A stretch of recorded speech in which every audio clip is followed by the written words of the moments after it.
Hi ಮಾಡು. ಜೈ.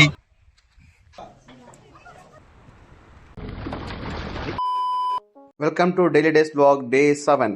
ಇವತ್ತು ಬೆಳಗ್ಗೆನೆ ಎದ್ದು ಲೇಕ್ ವ್ಯೂ ನೋಡೋಣ ಅಂತ ಬಂದಿದ್ವಿ. ಇಲ್ಲಿ ಅಣ್ಣ ದನ ಆಡ್ಕೊಂಡ್ ಬಂದೇ ಬಿಟ್ರು, ದನ ಮೈ ತೊಳೆಯೋಣ ಅಂತ. ಸಂಕ್ರಾಂತಿಗಷ್ಟೇ ಸ್ನಾನ ಮಾಡ್ಕೊಂಡು ಮನ್ಸಾರೆ ನಗುವವರು. ನಿನ್ನೆ ಪೂಜೆ ಎಲ್ಲ ಮುಗಿತು ಅಂತ ನಮ್ಮ ಅಣ್ಣ ಪಟಾಕಿ ಹೊಡೆದಿ ನಮ್ಮ ಸ್ವಾಮಿನ ಮಹಾಲಕ್ಷ್ಮಿ ಹೋಗ್ತಾ ಇದ್ವಿ. ಹಾಯ್ ಮಾಡು. ಜೈ. ಎಬ್ಬುಲಿ ನಾನು ಬ್ಯಾಂಗ್ಳೂರಿಗೆ ಬರ್ತಾ ಆನ್ ದ ವೇ ಹಂಗೆ ಯಡೂರು ದೇವಸ್ಥಾನಕ್ಕೆ ಹೋಗಿದ್ವಿ. ಸಿದ್ಧಲಿಂಗೇಶ್ವರ ಸ್ವಾಮಿ ದರ್ಶನ ಆಯಿತು.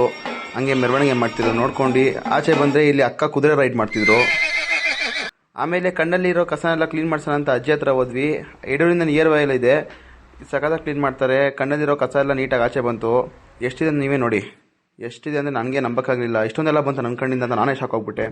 ದೆನ್ ಹಂಗೆ ಕಣ್ ಕ್ಲೀನ್ ಆಯಿತು ಅಂತ ಕಾರ್ ಓಡಿಸ್ಕೊಂಡು ಹೋಗ್ತಿದ್ರೆ ನಮ್ಮ ಅಣ್ಣ ಕಣ್ ಕ್ಲೀನ್ ಆಗಿದೆ ಖುಷಿಗೆ ಫುಲ್ಲು ನಿದ್ದೆ ಹೋಗ್ಬಿಟ್ಟಿದ್ರು. ಆವತ್ತು ಇವರ ಮುಖದಲ್ಲಿ ಒಂದು ತೇಜಸ್ಸನ್ನು ನೋಡಿದೆ, ಏನನ್ನು ಸಾಧಿಸಿರೋ ಸಂತೋಷ. ಹಂಗೆ ಕೆರೆ ಹತ್ರ ಹೋಗಿ ಈಜಾಡ್ತಿದ್ವಿ. ನಮ್ಮ ಅಣ್ಣ ಕಲ್ಲು ಎಸ್ತಿ ಡಿಸ್ಟರ್ಬ್ ಮಾಡ್ತಾನೇ ಇದ್ದ. ಇದನ್ನೆಲ್ಲ ಕಣ್ಣಿಂದ ನೋಡಿ ಕಂಗಾಲ ಆಗ್ಬಿಟ್ಟಿದೀನಿ.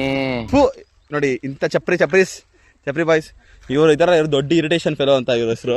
ಈ ಬರೀ ಇರಿಟೇಷನ್ ಕೊಡೋದೇನೆ ನೋಡ್ರಿ, ಹಿಂಗೆ ಇಟ್ಕೊಂಡು ಕಡ್ಡಿ ಹಿಡ್ಕೊಂಡು ಮಕ ಮುಚ್ಕೊಂಡು ಇವ್ರ ಐಡಿ ಟ್ಯಾಗ್ ಮಾಡಿರ್ತೀನಿ, ಸುಭಾಷ್ ಎಚ್ ಡಿ ಗೌಡ ಅಂತ. ಯಾರು ಫಾಲೋ ಮಾಡಬೇಡ್ರಿ, ಫಾಲೋ ಮಾಡಿದಾಗ ಇರಿಟೇಷನ್ ಫಿಕ್ಸು. ನೋಡಿ ಹೇಳ್ತೀನಿ, ಅದನ್ನ ಎಡಿಟ್ ಮಾಡು, ಸ್ಟೇಟಸ್ ಹಾಕ್ತೀನಿ ಅಂತ ದೇವಸ್ಥಾನ.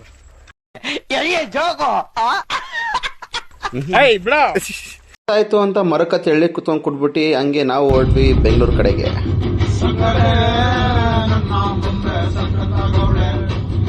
ಇವತ್ತಿಗಿಷ್ಟೇ. Thank you, bye.